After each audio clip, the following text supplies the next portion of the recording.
Black Politics, read by author Rashida Brown, Chapter 14. Welcome back. And as usual, excuse any background noise. So let's get started with Chapter 14. I see they are finally letting your ass out of here, huh? The prison guard said. Yeah, something like that, Tyrone replied. Well, don't mess this up. Do better this time. If not for you, at least for your wife and kids, son. The guard said. I hear you, Mr. Randy. Trust me, I'm not trying to do anything to come back in here. I hope not, Mr. Randy said, patting Tyrone down. Okay, let's go, Mr. Randy said, walking Tyrone out of the facility to the state attorney who was outside waiting for him. Good luck, kid, Mr. Randy said, patting Tyrone on the back. Get in, the state attorney ordered. Damn, this is what you're riding in? I can see myself in one of these, Tyrone said, getting in the car. Look, I had to pull a lot of strings to make this happen, so do the both of us a favor and stay out of trouble, the state attorney told Tyrone. Yeah, I hear you.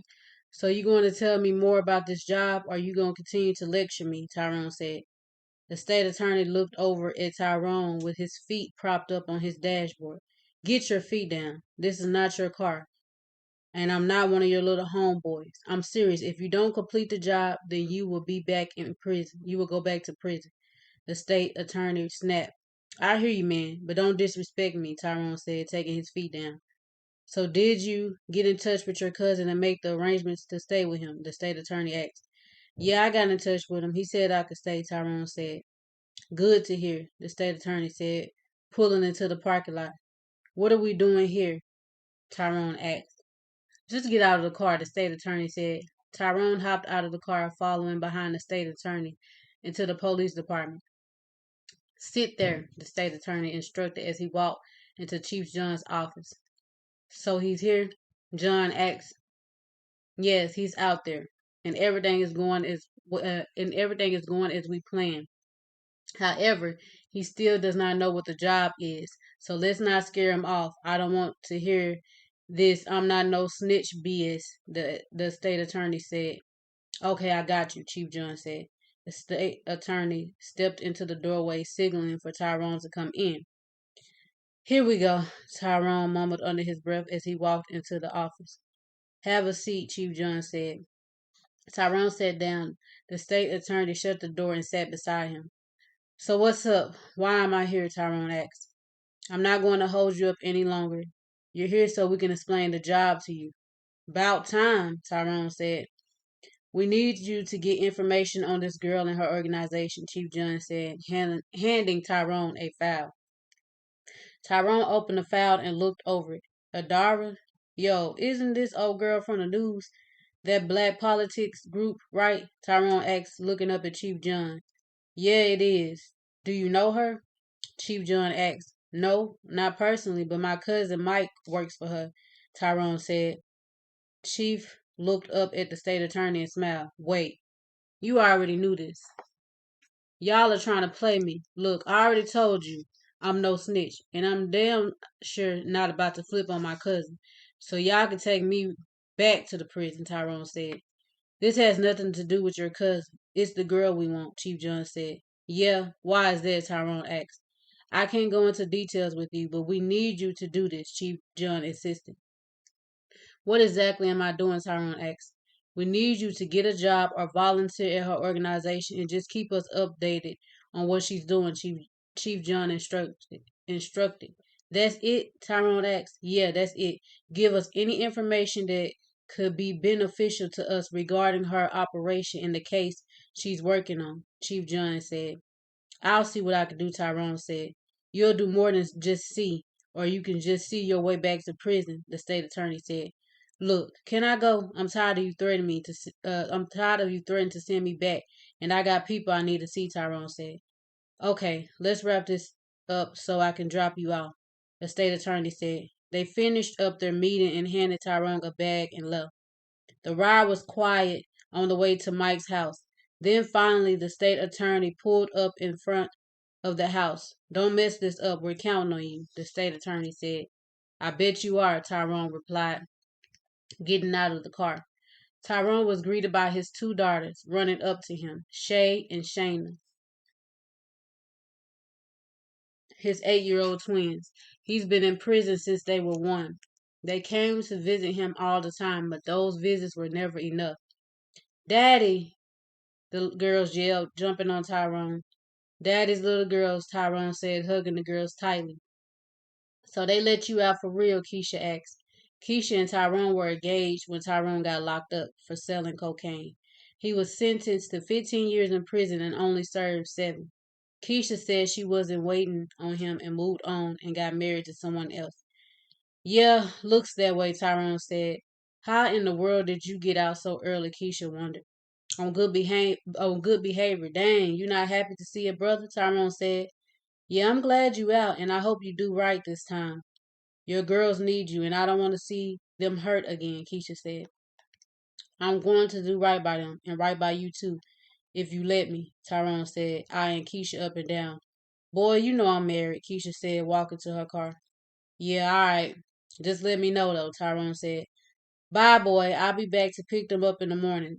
The girl, the girl got everything. The girls got everything they need in their bag, Keisha said. Bet, Tyrone said, chasing the girls in the house. I'm going to get you, Tyrone said, running behind him. When he gets in the place, Mike was coming out of the bathroom. What's up, cousin? How is life treating you? Tyrone asked, shaking Mike's hand. Treating me good so far. It's good to see you, Mike said. Man, it's good to be seen, Tyrone said, sitting down on the couch. So what you got planned for your life since you are a free man now? Mike asked. Man, I don't even know. I have not even processed it at all yet. But I know I'm going to do right by my girls. I cannot mess this up, Tyrone said. I hear you on that. Well, it's good you home, and you know we got to celebrate, Mike said. You already know what Tyrone said. Well, I'm about to head out. I'll be back later, Mike said. All right, Tyrone said, turning on the TV. Hey, girls, you want to watch a movie with Daddy? Tyrone called to them. Yes, a movie with Daddy time, Shay said excitedly. They both hopped onto the couch on both sides of Tyrone, snuggling up with their father. A few days have gone past since Tyrone has been home, and he knew it was time to get busy. Chief John has been blowing up his phone all day, and he has been ignoring his calls. Mike was eating breakfast, getting ready to head to work. Hey, are they hiring where you work at? Tyrone asked, fixing himself a bowl of cereal. I'm not sure. It's more of volunteer work, but you still get paid, Mike answered. Well, y'all need any volunteers? That's if y'all allow felons to volunteer, Tyrone said. I know we need volunteers, but I'm not sure about the felon thing. Let me ask Adara today and I will get back to you, Mike said, putting his shoes on. Thanks, man. I just need to be doing something to provide for my girls, plus my probation officer. Been on me, Tyrone said. I got you, Mike said, heading out the door. Once Mike left, Tyrone called back Chief John. Why haven't you been answering your phone? Chief John demanded. Look, man, you gotta stop pressing me. I said I'm going to do it, and I am. But you can't keep calling me, checking up on me, Tyrone said. If you answered your phone, I wouldn't have to keep checking up on you, Chief John said. So what was so important? Tyrone asked. Did you get the job yet or what? Chief John asked. Is that why you keep calling me? I told you once I'm in, you will know, Tyrone said. You need to hurry up. It needs to be done quickly, Chief John insisted. Yeah, I hear you. I should know something today. I will call you when I do, Tyrone said, hanging up the phone. Half of the day has gone by, and Mike has been busy preparing for Sean's case at the office. He gets a text from Tyrone telling him do not forget to ask about a job for him. Mike finished up work at the office and stopped by Adara's office before leaving. Hey, Adara, can I talk to you for a minute? Mike said. Yeah, what's up? Adara said. My cousin just came home from prison, and he has had a hard time finding a job because he's a felon. I know it might be too much to ask, and I don't even know if it's possible. So I was trying to see if maybe you had something available for him. It doesn't matter what it is, he just needs to be doing something, Mike said. Well, congratulations to the brother for getting a second chance at life. I hope he takes advantage of this blessing. I know you're happy to have him home, Adara said. I am too. The brother seems like he wants to do right, and I hope he does. So what is he good at? Adara asked. He's been in there a minute, and I'm not sure what skills he learned in there, Mike said. Okay, well, have him come in with you tomorrow, and I can see where we can place him. We cannot have any trouble or any problems. If you vouch for him, I got you, Adara said. I vouch for him. I don't think he would do anything to mess this up or mess over me, Mike said. But let's just hope not. Tell the brother to come in tomorrow with proof of his identification, and we'll go from there, Adara said. Thank you, Mike said, walking out of the building. He sent his cousin a text asking if he ate dinner before pulling off. Tyrone quickly replied, "No, cousin, but I could eat though." Mike stopped by KFC on his way home. As he drove home, he started reminiscing on the days leading up to Tyrone's arrest. After finally deciding he was done with the game and wanted to settle down with Keisha, Mike tried to convince him just to give it up, but Tyrone insisted on selling the last of what he had. That's when they got one of his friends who went down and took a plea deal and snitched on Tyrone. Mike surely hopes that Tyrone has changed because he didn't want to put the organization at risk. As he pulled in the driveway, Keisha and the girls were coming out of the house. "Good night, girls," Mike said. "Good night, Uncle Mike," the girls replied. "Drive safe," Mike said to Keisha. "Oh, I will, trust me. These girls won't let me do anything but the speed limit," Keisha said, putting the girls in the car. Mike walked into the house to see Tyrone stretched out on the couch watching TV. "Is that all you've been doing today?" Mike asked. "Look, man, I'm catching up. It feels good not having someone telling me what to do. I can just sit back and watch TV without a time limit," Tyrone said, sitting up on the couch. "I hear you, man. Well, I brought us some KFC. I hope that's cool," Mike said, placing the food on the corner. "Cool. Anything better than that trash I was eating," Tyrone said. "Well, I know you were enjoying sitting around all day and all the perks that come with being out, but I'm not fixing your plate food," Mike said. "Oh man, it's like that," Tyrone said, getting up to fix his plate. "It's like that," Mike said jokingly. Finally, Mike sat on the couch to eat dinner. "So I talked to Adara and she said she got a job for you," Mike said. "Oh yeah, what is it?" "She got me cleaning bathrooms, huh?" Tyrone said jokingly. "Man, I don't know what you're going to be doing. She just told me to tell you to come in tomorrow with your forms of ID and she would find you something," Mike told him. "Oh, cuz I knew you would come through for me," Tyrone said, sitting down. "Yeah, I got you. Just don't mess this up," Mike admonished. "I got you, cuz. I'm going to be on my best behavior," Tyrone said jokingly. "Yeah, right. When have you ever done that?" Mike joked. They both laughed, eating dinner and catching up on old times. Tyrone sends Chief John a text letting him know he is in there.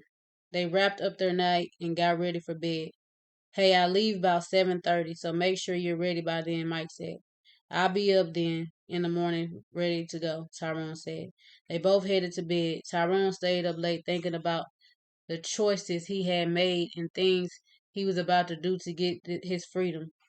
It was his only chance to be with his girls, and as wrong as it seemed, he would do anything to be with them. Finally, Tyrone turned off the lights and went to sleep. It is the following day, and Tyrone beats Mike up. He had cooked them both some eggs and toast. Look at you, up early and ready," Mike said, grabbing his plate. "I told you I would be ready. I'm not trying to mess this. I'm not trying to mess up this opportunity. Do you know how hard it is to get a job being a felon? I'm grateful for this opportunity, and I'm not going to mess this up," Tyrone said. Mike and Tyrone finished eating breakfast and headed to work. On the way to the office, Mike told Tyrone all about the place. Adara and her boyfriend Abaddon started this organization to bring a change for black and brown people. "We're working on Sean Jones' case now," Mike informed his cousin. "Sean Jones?" Tyrone asked. "The 10-year-old boy who was gunned down by the police. You haven't heard about it?" Mike asked. "I heard a little something about it, but not really. Like I told you, I barely got to watch TV in there," Tyrone said. "I see, but I'll catch you up on it at the office," Mike said, turning into the parking lot. If Tyrone wasn't feeling guilty before, he sure was now. It was too late for him to back down. They both got out of the car and walked into the building. Good morning," Lydia greeted them. "Good morning, Lydia. This is my cousin Tyrone. He will be starting today," Mike said. "Good morning, Tyrone. You can have a seat right there. And somebody will be with you shortly," Lydia said. "Thank you, ma'am," Tyrone replied, taking a seat. I'll be I'll be back here if you need me." But we'll catch up later, Mike said, walking to his office. Tyrone said they're waiting on somebody to call him to the back. Adara and her team had their morning meeting and started working. Adara walked towards the front to meet with Tyrone. Tyrone, Adara said. Yes, ma'am, that's me, Tyrone standing to his feet. It's a pleasure to meet you, brother. Come on to the back, Adara said. Tyrone followed Adara to the back, looking around the building at all the inspirational quotes and pictures on the wall. As he walked through the building, he sees many black and brown people walking around, working.